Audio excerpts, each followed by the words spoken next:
నమస్తే, నా పేరు మాధురి. వైజాగ్ లోకల్ న్యూస్ వార్తలకి స్వాగతం. వార్తలో ముందుగా ముఖ్యాంశాలు.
వార్తల్లో ముందుగా భోగాపురం అంతర్జాతీయ విమానాశ్రయ ప్రారంభోత్సవ నేపథ్యంలో నగరం నుంచి విమానాశ్రయానికి ప్రయాణికులకు మెరుగైన రవాణా సౌకర్యాలు కల్పించేందుకు చర్యలు తీసుకుంటున్నట్లు విశాఖ జిల్లా కలెక్టర్ ఎం అభిషేక్ కిషోర్ తెలిపారు. నగరంలో ప్రత్యేకంగా ఏర్పాటు చేయనున్న లాంచ్ల నుంచి ప్రతి అరగంటకు ఒక ఏరో ఎక్స్ప్రెస్ బస్సు నడిపేన ప్రణాళిక రూపొందించామని పేర్కొన్నారు. కలెక్టరేట్ వీసీ హాల్లో నిర్వహించిన విలేకరుల సమావేశంలో పలు అంశాలపై ఆయన మాట్లాడారు. ఏ రోజున మన విశాఖపట్నం జిల్లాలో ఇండియన్ సెమీకండక్టర్ మిషన్ కింద ఫస్ట్ ప్రాజెక్ట్ని ఇండియాలోని దేశంలోనే మొదటి ప్రాజెక్ట్ని మన ఆంధ్రప్రదేశ్లో మనం గ్రౌండ్ బ్రేకింగ్ చేసుకోబోతున్నాం. ఆనరబుల్ ప్రైమ్ మినిస్టర్ గారు ఏఎస్ఐపి కంపెనీకి సంబంధించిన సెమీకండక్టర్ కంపెనీకి కూడా ఫౌండేషన్ స్టోన్ ఆ రోజు మనకు వేయడం జరుగుతుంది. గ్రౌండ్ బ్రేకింగ్ కూడా ఆ రోజు మనం టేకప్ చేయడం జరుగుతుంది. అలాగే సుమారు 50,000 మంది మన విశాఖపట్నం జిల్లా నుంచి ఈ భోగాపురం ఆనరబుల్ ప్రైమ్ మినిస్టర్ గారి ప్రోగ్రామ్కి అటెండ్ అవ్వడం జరుగుతుంది. ఎవరి భవిష్యత్తు అయితే ఈ భోగాపురం ద్వారా బెనిఫిట్ అవుతుందో వాళ్ళందరినీ కూడా ఇన్వైట్ చేస్తున్నాము, వాళ్ళందరినీ కూడా మొబిలైజ్ చేస్తున్నాము. ప్రతి గ్రామంలో 11 మండలాల్లోనూ ప్రతి గ్రామంలోనూ ఒక బస్సుని ఒక వెహికల్ని కూడా ఏర్పాటు చేస్తున్నాము. ప్రతి ఒక్కరూ విశాఖపట్నం జిల్లా నుంచి ఈ ప్రైమ్ మినిస్టర్ గారి ప్రోగ్రాంలో పాలు పంచుకొని భోగాపురం ఎలా మన భవిష్యత్తుకి హెల్ప్ చేస్తుందో తెలుసుకొని అనుగుణంగా మన పిల్లల్ని కూడా ఆ దారిలో పెట్టాలని చెప్పి జిల్లా యంత్రాంగం తరపున రిక్వెస్ట్ చేస్తున్నాం. So coming to connectivity roads, 7 రోడ్డుల్లో 4 complete అయ్యాయి. మనకు నెలాఖరికల్లా కంప్లీట్ అవుతుంది. ఒక రోడ్డు మాత్రం మనం లేట్గా స్టార్ట్ చేసి అది అవుతుంది. అది కాకుండా ఇంకొక 28 రోడ్లు మనం సిటీలో ఐడెంటిఫై చేసాం, సుమారు 230 కిలోమీటర్లు. ఇవన్నీ కూడా భోగాపురం ఎయిర్పోర్ట్ కనెక్టివిటీకి ఆల్రెడీ ఎస్టాబ్లిష్డ్ రోడ్స్. అక్కడ ఏమైనా రిపేర్స్ కావాలంటే అవన్నీ కూడా వార్ ఫుటింగ్ బేసిస్లో టేకప్ చేశాము. అలాగే since Bhogapuram is a new addition, ఒక కొత్త ఎయిర్పోర్ట్ వస్తుంది, ఆ కొత్తదనం తీసుకురావాలి, ప్రజలందరికీ ఆ పాజిటివ్ అట్మాస్ఫియర్ క్రియేట్ చేయాలని కొత్త టెంప్లెట్లో సైనేజెస్ కూడా మనం ఏర్పాటు చేసుకుంటున్నాం 28 రోడ్డుల్లో. అలాగే మీ అందరికీ తెలుసు, కోస్టల్ కారిడార్ ఏదైతే ప్రాజెక్ట్ ఉందో అది రాగానే మనకు చాలా వరకు ఈ traffic issues and direct greenfield connectivity to Bhogapuram వస్తుంది కాబట్టి దాని మీద కూడా ప్రభుత్వం చాలా శ్రద్ధ పెడుతోంది. అలాగే మెట్రో సంబంధించి కూడా రీసెంట్ వీఆర్ మీటింగ్లో ఆనరబుల్ సీఎం గారు చాలా క్లియర్గా డైరెక్షన్స్ ఇచ్చారు. ఏదైతే మెట్రో ప్రాజెక్ట్ ఉందో, డబుల్ డెక్కర్ ఫ్లైఓవర్ ప్రాజెక్ట్ ఉందో అది కూడా త్వరగా చేసుకోవాలని, ఈ రెండింటిని మనం లాంగ్ టర్మ్ అండ్ పర్మనెంట్ సొల్యూషన్స్గా వాటి మీద ఫోకస్ పెడుతున్నాము. షార్ట్ టర్మ్లో మనం ఈ రోడ్స్ అన్నింటినీ రెడీ చేసుకున్నాము. ప్రయారిటీ రోడ్సే కాకుండా 8 రోడ్లు. అలాగే ఏపీఎస్ఆర్టీసీ తరపున ఏరో ఎక్స్ప్రెస్ని కూడా మనం లాంచ్ చేసుకోబోతున్నాము. డైరెక్ట్గా సిటీ నుంచి ఎయిర్పోర్ట్కి exclusive bus service, air condition bus service, special bus service ఏదైతే రిమైనింగ్ మెట్రోపాలిటన్ సిటీస్లో చూసామో అది మన వైజాగ్లో కూడా పెట్టుకుంటున్నాము. అతి ముఖ్యంగా కొన్ని చోట్ల దేశంలో ఓలా, ఊబర్ వంటివి ఎయిర్పోర్ట్కి అలో చేయకపోవడం, only airport dedicated cab service పెట్టడం లాంటి ఇష్యూస్ ఉన్నాయి. అవి లేకుండా ప్రతి ఒక్క అగ్లోమెరేటర్ని కూడా అలో చేసే విధంగా మనం జిఎంఆర్తో మాట్లాడడం జరిగింది. ఊబర్, ఓలా అన్నీ కూడా మొదటి రోజు నుంచే ఆపరేషనల్గా ఉంటాయి. ఈ ఎలక్ట్రిక్ బస్సెస్ అయితే ఏవైతే మనం తీసుకున్నామో అవి కూడా అతి త్వరలో మనం ఆపరేషనల్గా చేసుకుంటాము. సిటీలో ఎక్స్క్లూజివ్ లౌంజెస్ని కూడా, ఎయిర్పోర్ట్ లౌంజెస్ని కూడా మనం ఏర్పాటు చేసుకుంటున్నాం. ఆ లౌంజ్కి చేరుకున్నట్లయితే ప్రతి అరగంటకి మనకు ఒక ఏరో ఎక్స్ప్రెస్ సర్వీస్ ఉంటుంది. ఆ సర్వీస్లో వాళ్ళు జిఎంఆర్ ఎయిర్పోర్ట్కి చేరుకోవచ్చు. మనకు ట్రావెల్ అడ్వైజరీస్ కూడా ఒక 10 జోన్స్లో మన సిటీలో ఉంటే ఈచ్ జోన్ నుంచి వాళ్ళు ఎలా భోగాపురం చేరుకోవచ్చు, ఏ రూట్ ద్వారా త్వరగా చేరుకోవచ్చు అనే విషయాన్ని కూడా మనం ఇంటెన్స్గా ప్రచారం చేస్తున్నాం. మీ అందరికి కూడా డీటెయిల్స్ అన్నీ కూడా షేర్ చేయడం జరుగుతుంది. గత వారంలోనే all public representatives, MPs, MLAs, MLCs అందరితో కలిసి ఒక రివ్యూ మీటింగ్ కూడా టేకప్ చేయడం జరిగింది. భోగాపురం సంబంధించి ఎలా ప్రిపేర్డ్గా ఉన్నామో, ఎయిర్పోర్ట్ ఒకవేళ మూవ్ అయిన తర్వాత ట్రాఫిక్ సమస్యలు తలెత్తకుండా ఎటువంటి మెజర్స్ తీసుకోవాలి, పోలీస్ డిపార్ట్మెంట్తో ఆల్ కన్సర్న్ డిపార్ట్మెంట్స్తో చాలా డీటెయిల్డ్గా రివ్యూ చేశాము. ఆనరబుల్ సీఎం గారు కూడా ఈ విషయంలో చాలా క్లియర్ గైడెన్స్ ఇవ్వడం జరిగింది వైజాగ్కి. ప్రజలు ఎటువంటి ఇబ్బంది పడకుండా భోగాపురం సంబంధించి వచ్చే బెనిఫిట్స్ అన్నింటినీ ప్రజలందరూ పొందే విధంగా గవర్నమెంట్ అన్ని చర్యలు తీసుకుంటుంది. అయితే బీచ్ రోడ్లో కొన్ని స్పీడ్ బ్రేకర్స్ని రిమూవ్ చేయడం జరిగింది, కొన్ని ఇంపార్టెంట్ జంక్షన్స్లో జంక్షన్ ఇంప్రూవ్మెంట్స్ టేకప్ చేయడం జరిగింది. ఈ 28 రోడ్స్లో ఎక్కడైతే హైవే ఎక్స్ప్రెస్ వే కానీ హైవే కానీ కనెక్ట్ అవుతున్న జంక్షన్స్ని కూడా వైడన్ చేసి హైమాస్ట్ లైటింగ్ పెట్టడం జరుగుతుంది. మనకు ఆల్రెడీ ఎక్స్ప్రెస్ వే మీద కొత్త ఎంట్రీ పాయింట్స్ క్రియేట్ చేయలేం, కానీ ఉన్న ఎంట్రీ పాయింట్స్ అన్నింటినీ ఎలా బెనిఫిట్ అయ్యే విధంగా చూసుకోవాలనేది కూడా ప్లాన్ చేసుకోవడం జరిగింది. With complete convergence national highways, R and B, corporation, VMRDA and APSRTC అందరితో కలిసి మనం స్ట్రాటజీ వేసుకోవడం జరిగింది. తద్వారా ముందరికెళ్తున్నాం. Short term, medium term and long term all kinds of పాసిబిలిటీని ఎక్స్ప్లోర్ చేసాం. అన్నిటి మీద ప్యారలల్గా వర్క్ చేస్తున్నాం. So we'll ensure that there is seamless experience for every passenger of Bhogapuram international airport, Alluri Sitaramaraju international airport. To start with మనకు 20 buses వచ్చాయి. Demand బట్టి మనం ఎన్నైనా పెట్టుకోవచ్చు. మనకు గవర్నమెంట్ ఆఫ్ ఏపీకి రీసెంట్గా ఒక 100 ఎలక్ట్రిక్ బస్సెస్ని శాంక్షన్ చేయడం జరిగింది. వాటన్నిటిని కూడా ఎక్కడ అవసరమైతే అక్కడ ఉపయోగిస్తాం. ఆ రోజున ఇనాగరేషన్ ఉంటుందండి. ఆ తర్వాత అఫీషియల్ ఆపరేషన్స్ కొన్ని రోజుల తర్వాత స్టార్ట్ చేస్తారు. ఆ రోజు హానరబుల్ ప్రైమ్ మినిస్టర్ గారి ఫ్లైట్ అయితే అక్కడే ల్యాండ్ అవుతుంది. కమర్షియల్ ఆపరేషన్స్ ఆ రోజున మొదలవ్వట్లేదు, దాని డేట్ కూడా ప్రకటిస్తారు.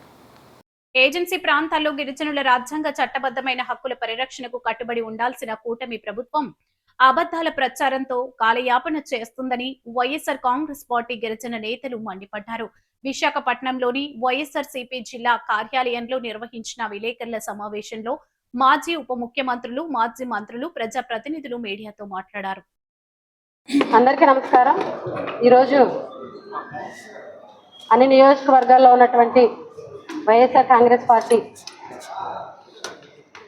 గిరిజన నాయకులతోటి ఈరోజు ఈ ప్రెస్ మీట్ పెట్టడానికి ముఖ్య కారణం ఏంటి అంటే, ఏదైతే జీవో నెంబర్ 3 విషయంలో ఈ కూటమి ప్రభుత్వం ఏ రకంగా ఎలక్షన్కి ముందు మోసం చేసింది, ఈరోజు ప్రభుత్వంలో వచ్చాక కూడా కళ్ళబొల్లి మాటలు చెప్తూ మోసం చేస్తుంది అన్న దాని మీద వివరణ ఇవ్వడం కోసం ఈరోజు ఈ ప్రెస్ మీట్ పెట్టడం జరిగింది. అసలు జీవో నెంబర్ 3కి సంబంధించి జరిగినటువంటి పరిణామాలు ఏంటి అన్నది వాస్తవ రూపంలో గిరిజన సోదరీమణులకు తెలియాల్సినటువంటి అవసరం ఉంది.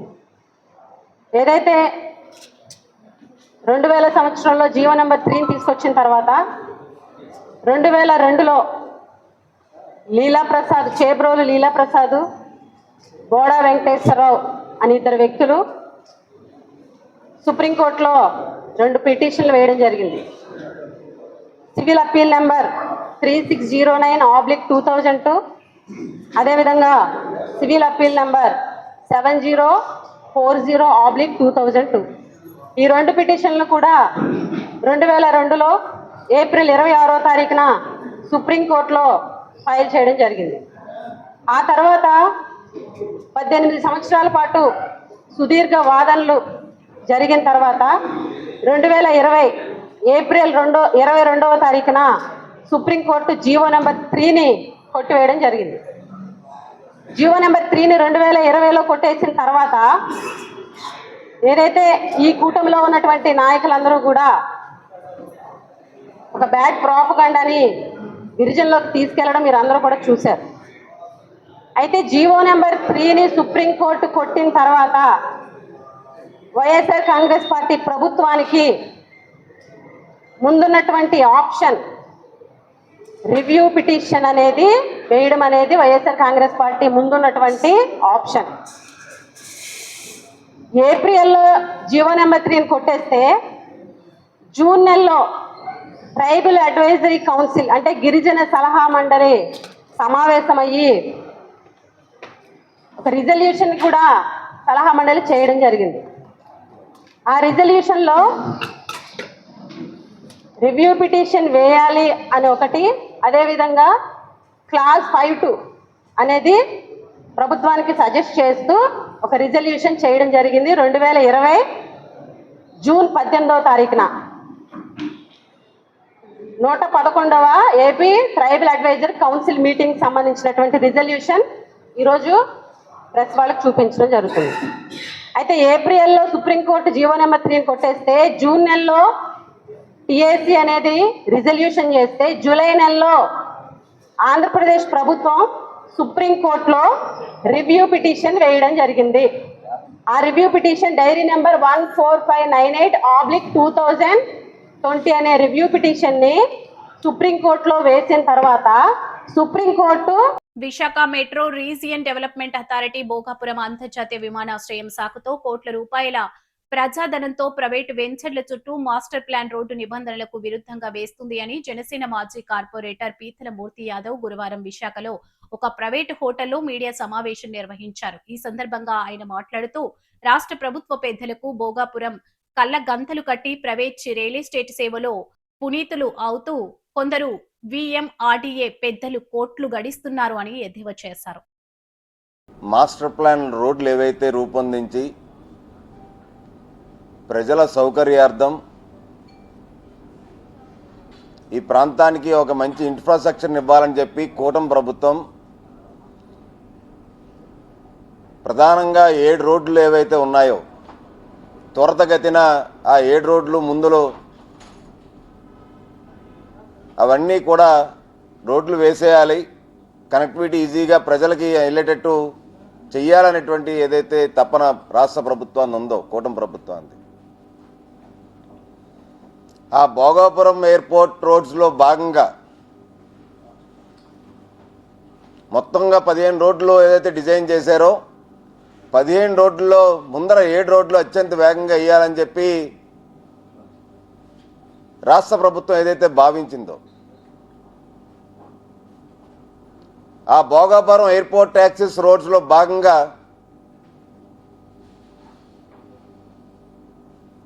వైఎస్ఆర్ కాంగ్రెస్ పార్టీ గత ప్రభుత్వంలో ఉడా మాస్టర్ ప్లాన్ని అప్పుడు ఉత్తరాంధ్ర ముఖ్యమంత్రిగా చలామణి అయినటువంటి విజయసాయిరెడ్డి మాస్టర్ ప్లాన్ రూపొందిస్తున్నప్పుడే మేము పోరాడాం. నాతో పాటు కూటమి నేతలు కూడా పోరాడారు. ఇదంతా కూడా Visakha metro regional development authority 2041 master plan కాదు, విజయసాయిరెడ్డి మాస్టర్ స్కెచ్ ఇదంతా అని చెప్పి అదే మాస్టర్ స్కెచ్లో భాగంగా గంభీరం దగ్గర భోగాపురం విమానాశ్రయం కోసం అని చెప్పి త్వరితగతినే రోడ్డు వేసేయాలని చెప్పి విజయసాయిరెడ్డికి అనుంగ శిష్యుడు, విజయసాయిరెడ్డి వ్యాపార బినామీ ఆ రియల్ ఎస్టేట్ సంస్థ అంటే విజయసాయిరెడ్డి ఏదైతే తిమ్మాపురం దగ్గర ఆ రియల్ ఎస్టేట్ యొక్క గెస్ట్ హౌస్లో ఎప్పుడు సేద తీరుస్తూ అక్కడే ఉండి ఉడా మాస్టర్ ప్లాన్ని రూపొందించారు గత ప్రభుత్వంలో. ల్యాన్సమ్ ఉమేష్ అనేటువంటి ఆ వ్యక్తి ఆ ల్యాన్సమ్ సంస్థ కోసం ఏకంగా గంభీరం దగ్గర ఆ ల్యాన్సమ్ చెందినటువంటి ఆస్తులు ఏవైతే భూములు ఏవైతే ఉన్నాయో ఆ విల్లాల కోసం, అక్కడ కడుతున్నటువంటి ఇంటర్నేషనల్ స్కూల్ కోసం, వాణిజ్య సముదాయాల కోసం భోగాపురం ఎయిర్పోర్టు రోడ్లు ముసుగులో ఇప్పుడున్నటువంటి విఎంఆర్డీఏ పెద్దలు కోట్ల రూపాయలు వెచ్చించి యుద్ధ ప్రాతిపదిక మీద గంభీరం 1, గంభీరం 2 అనేటువంటి 2 మాస్టర్ ప్లాన్ రోడ్లని ఇవాళ అక్కడ పనులు సర్వేగంగా సాగుతున్నాయంటే ఇప్పటికీ కూడా కూటమి ప్రభుత్వం వచ్చినప్పటికీ కూడా విజయసాయిరెడ్డి సేవలోని ఈ నెల 28న జరిగే సింహాచల గిరి ప్రదక్షిణకు 5 నుంచి 10 లక్షల మంది భక్తులు వచ్చినా ఎలాంటి ఇబ్బందులు లేకుండా ఏర్పాట్లు చేస్తున్నట్లు జిల్లా కలెక్టర్ తెలిపారు. 32 కిలోమీటర్ల మార్గాన్ని 30 విభాగాలుగా విభజించి ప్రతి విభాగంలో భక్తుల సహాయ కేంద్రాలు, తాగునీరు, పారిశుద్ధ్యం, వైద్య, పోలీస్ సేవలను అందుబాటులో ఉంచుతున్నామన్నారు. హనుమంతవాక, మధ్యలపాలెం మధ్య సాధారణ వాహన రాకపోకలకు నియంత్రించి అత్యవసర వాహనాలను మాత్రమే అనుమతి ఇవ్వనున్నట్లు చెప్పారు. గిరి ప్రదక్షిణ సంబంధించి కూడా మనం 28కి అన్ని రకాల అరేంజ్మెంట్స్ చేసుకున్నాము. ఈ మధ్యనే ఆల్ సీనియర్ ఆఫీసర్స్ కలిసి కూడా జాయింట్ ఇన్స్పెక్షన్ చేయడం జరిగింది.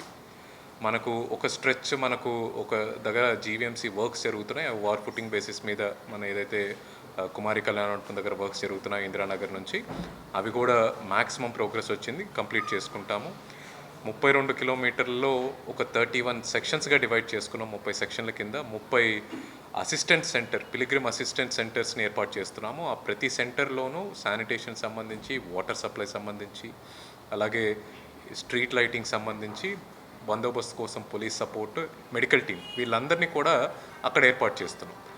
వాళ్ళు మనకు రైట్ సైడ్ అంతా కొండ ఉంటుంది కాబట్టి లెఫ్ట్ సైడ్ మెడికల్ ఎవాక్యుయేషన్ పాయింట్స్ని ఐడెంటిఫై చేసి అక్కడ అంబులెన్సెస్ని, కొన్ని వెహికల్స్ని పెట్టుకుంటారు.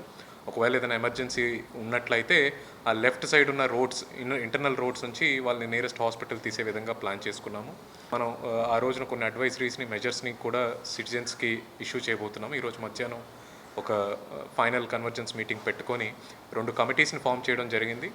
సిటీ లోపలికి వచ్చే వెహికల్స్ని ఎలా డైవర్ట్ చేయాలి, అలాగే సిటీ లోపల ఆ రోజున ఎటువంటి మెజర్స్ టేకప్ చేయాలి అని చెప్పి జీవీఎంసీ కమిషనర్ అధ్యక్షతన ఒక కమిటీ, అలాగే జాయింట్ కలెక్టర్ అధ్యక్షతన ఇంకో కమిటీని పెట్టడం, ఈచ్ కమిటీలో ఒక డీసీపీని పెట్టడం జరిగింది. వీళ్ళు మొత్తం అధ్యయనం చేసి ఈ రోజున వాళ్ళ రిపోర్ట్స్ని డిస్ట్రిక్ట్ అడ్మినిస్ట్రేషన్కి అందిస్తారు.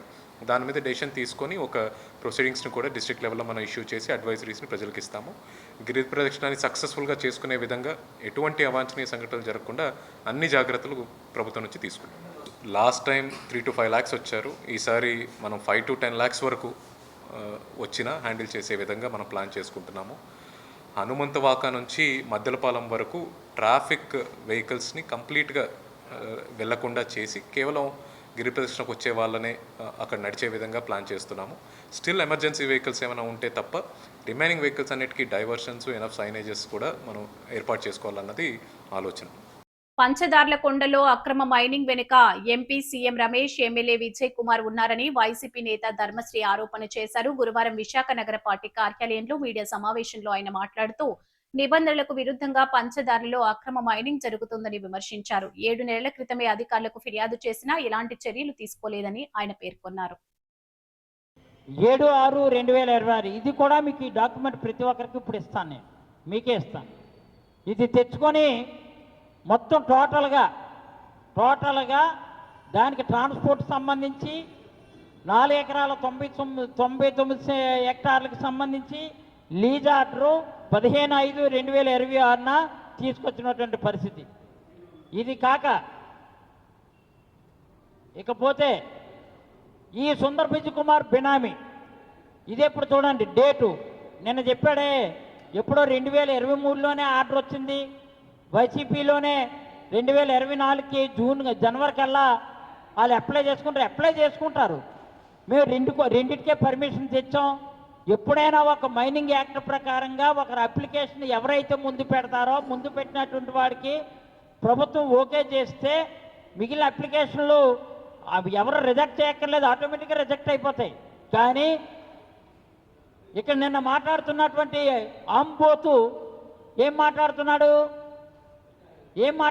ఆయన? నేను 9 అప్లికేషన్లు 12 అప్లికేషన్లు వస్తే నేనే రిజెక్ట్ చేస్తానంటాడు. He didn't have any right to rejection. ఏంటంటే అలా రిజెక్ట్ చేయడానికి రైట్ ఉండదు ఆయనకి. రిజెక్ట్ ఆయన ఎలా రిజెక్ట్ చేస్తారు అంటే ఒక యాక్ట్ ప్రకారం, కానీ ఆయనకు ఉండదు. కానీ నేనే రిజెక్ట్ చేశాను అంటున్నాడు. ఆయన ఇదేంటి 18/7/2025. ఇవాళ డేట్ అంతా, ఇవాళ డేటు 23. తమిళనాడు ముఖ్యమంత్రి విజయ్ నటించిన జననాయకుడు చిత్రం అద్భుత విజయాన్ని సాధించాలని ప్రజలతో పాటు తాను సైతం కోరుకుంటున్నారని తెలుగు శక్తి అధ్యక్షుడు బివి రామ్ అన్నారు. గురువారం ఉదయం శ్రీరామ థియేటర్ విశాఖపట్నంలో తెలుగు శక్తి అధ్యక్షుడు బివి రామ్ వీక్షించారు. అనంతరం మీడియాతో మాట్లాడారు.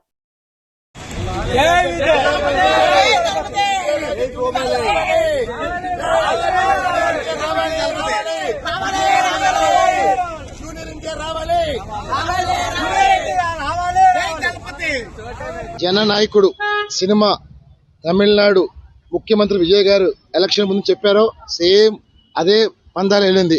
డెఫినెట్గా ప్రజాప్రతినిధుల్లో మార్పు రావాలని, ప్రజల కోసం పనిచేయాలి, కార్పొరేట్ల కోసం కాదని ఆయన సందేశం ఇచ్చారు. డెఫినెట్గా ఈరోజు భారతదేశంలో అన్ని రాష్ట్రాల్లో కూడా ప్రజలు చైతన్యం రావాలి, ముఖ్యంగా యువత ముందుకు రావాలి. మరి ఈరోజు చూస్తున్నాం రాష్ట్రంలో ఒక అరాచకాలు నడుస్తున్నాయి, విపరీతం నడుస్తున్నాయి. ఇలాంటి అన్ని అరికట్టాలంటే మనం ముందు మరం మారాలి. మరం మారితేనే వ్యవస్థ మారుతుంది. సో డెఫినెట్గా రేపు రానున్న రోజు అంతా యువతరం ముందుకు రావాలి. యువతతోనే రాష్ట్ర భవిష్యత్తు. ఈరోజు మనం చూస్తున్నాం జూనియర్ ఎన్టీఆర్ మీద విపరీతమైన ట్రోల్స్ నడుస్తున్నాయి. ఎందుకంటే ఈవేళ నాయకుడు రావాలి, జూనియర్ ఎన్టీఆర్ రావాలని ప్రజలు ముఖ్య యువత కోరుకుంటున్నారు. ఇవాళ విజయ్ లాంటి వ్యక్తి అన్ని రాష్ట్రాల్లో రావాలి, అన్ని రాష్ట్రాల్లో ఒక విజయ్ లాంటి యువత రావాలి. మన రాష్ట్రంలో ముఖ్యంగా జూనియర్ ఎన్టీఆర్ రావాలి. ఎన్టీఆర్తోనే రాష్ట్ర భవిష్యత్తు. డెఫినెట్గా చంద్రబాబు నాయుడు గారు, పవన్ కళ్యాణ్ గారు, లోకేష్ గారు ఈ సినిమా చూడాలని కోరుతున్నారు. డెఫినెట్గా ఆంధ్ర రాష్ట్రం భవిష్యత్తు మార్చాలి. ప్రజలు ఏమైతే కోరుకున్నారో అది ప్రభుత్వం చేయాలి తప్ప కార్పొరేట్ వ్యవస్థ కొమ్ము కాయటం మానమని చెప్పి తెలుగు పిలిపేస్తుంది. డెఫినెట్గా రాజకీయాలకు అతీతంగా అందరూ ప్రజలు బాగుండాలి, అన్ని వర్గాలు బాగుండాలి. ఈవేళ కొంతమందే బాగుంటున్నారు తప్ప ముఖ్యంగా యువత ఉద్యోగాలు లేక నానా అవసరాలు పడుతున్నారు, మహిళలు ఇబ్బంది పడుతున్నారు, అన్ని రకాలుగా ఇబ్బంది పడుతున్నారు. అదే ప్రజా ప్రభుత్వం కావాలి తప్ప కార్పొరేట్ ప్రభుత్వం వద్దని చెప్తున్నాం. డెఫినెట్గా విజయ్ గారి సినిమా ఆఖరి సినిమా ఏదైతే తమిళనాడు గత ప్రభుత్వం సినిమా ఆపాలని చూసింది, నిజంగా సంక్రాంతికి వచ్చింటే ఈ సినిమా 170 సీట్లను గెలిచేవారు. ఆయన ఆపాలని చూశారు, కానీ ప్రజల గుండెల్లో ఆయన విజయాన్ని ఎవరు ఆపలేపారు. ముఖ్యమంత్రి అయితే తీరారు. ఇవాళ స్టాలిన్ ఏమైపోయారు మనం చూసాం. డెఫినెట్గా ప్రజల గుండెల్లో ఎవరిని మనం చెప్పలేము. ఈ మరోసారి నిరూపించింది. డెఫినెట్గా ఈ సినిమా ప్రతి ఒక్కరు చూడమని, ఆదరించమని, ప్రజా నాయకుడు అంటే జననాయకుడిలాగా ఉండాలి తప్ప తప్పు చేస్తే ప్రజలు ఎదిరించాలి, తరిమి కొట్టాలని దృష్టి పిలుస్తుంది. జై హింద్. అనకాపల్లి జిల్లాలోని పంచదార్ల కొండ వద్ద మైనింగ్ చేస్తున్నది వైకాపా నాయకులేనని, ఆ పార్టీ అధికారంలో ఉండగా ఇచ్చిన అనుమతులతోనే కొండలను తొలిచి వేస్తున్నామని ఎలమంచిలి ఎమ్మెల్యే సుందరపు విజయ్ కుమార్ ఆరోపించారు. బుధవారం ఆయన నగరంలోని ఒక హోటల్లో విలేకరుల సమావేశం నిర్వహించారు. 2010 సంవత్సరం నుంచి 2026 వరకు పంచదార్ల చుట్టుపక్కల జరిగిన మైనింగ్ కార్యకలాపాలను పవర్ పాయింట్ ప్రెజెంటేషన్ ద్వారా వివరించారు. మీకు వాస్తవాలు ఓపెన్ గా మీకు చెప్తున్నా, అక్కడ 100% మీకు తెలుసో లేదో, ఈవెన్ నేను అసెంబ్లీలో కూడా క్వశ్చన్ వేశాను. స్పెసిఫిక్గా గ్రావెల్ రిక్వైర్మెంట్స్ ఉంటాయి, మైనింగ్ రిక్వైర్మెంట్స్ ఉంటాయి. ఆ మైనింగ్ రిక్వైర్మెంట్స్లో ఏది తవ్వాలి ఏది తవ్వకూడదనే దాని మీద గవర్నమెంట్కి క్లారిటీ ఉండాలనే దాని మీద నేను అసెంబ్లీలో క్వశ్చన్ రైజ్ చేశాను. ఈ క్వశ్చన్ కూడా వస్తుంది. డెఫినెట్గా మీరు, నేను అంటుంది ఏంటంటే మేబీ ఇక్కడ గట్టిగా మాట్లాడవచ్చు, నన్ను అడగొచ్చు, లేకపోతే ఇంకోటి అవ్వచ్చు, కానీ నా చిత్తశుద్ధిని మీరు శంకించాల్సిన పని లేదు. ఏముండదండి, ఉండండి గురుగారు, ఏమి ఇబ్బంది ఏం లేదు, ఏమి ఇబ్బంది లేదు. Next, thank you.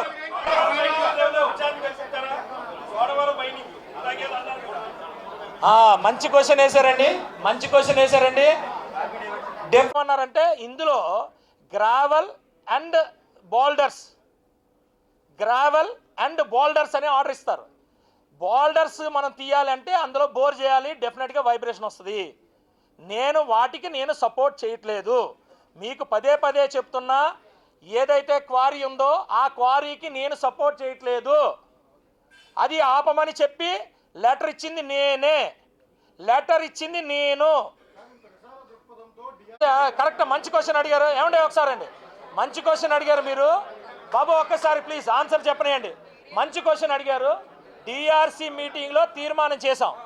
తీర్మానం చేసాం. సార్ క్వశ్చన్ ఆన్సర్ చేయండి సార్. మీరు బాబు ఎవరు ఒకసారి అక్కడి నుంచి వలస పక్షి వచ్చి మా దగ్గర ఎంక్వైరీ చేసినప్పుడు డెఫినెట్గా చోడవరం ఎక్కడ ఈరోజు ఇప్పుడు డిసైడ్ అయ్యాను, ఎట్టి పరిస్థితుల్లో చోడవరం మైనింగ్ అంతటి మీద కూడా నేనే ముందుకు తీసుకెళ్తా, డెఫినెట్గా పెడతాను. ఏమండి మీకు తెలియాలి, మీరు విలేకరు కదా తెలియాలి. వార్తలు ముగించే ముందు ముఖ్యాంశాలు మరోసారి.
ఈ వార్తలు ఇంతటితో సమాప్తం. తిరిగి మరో తాజా బులెటిన్ లో కలుసుకుందాం. అంతవరకు సెలవు. నమస్కారం.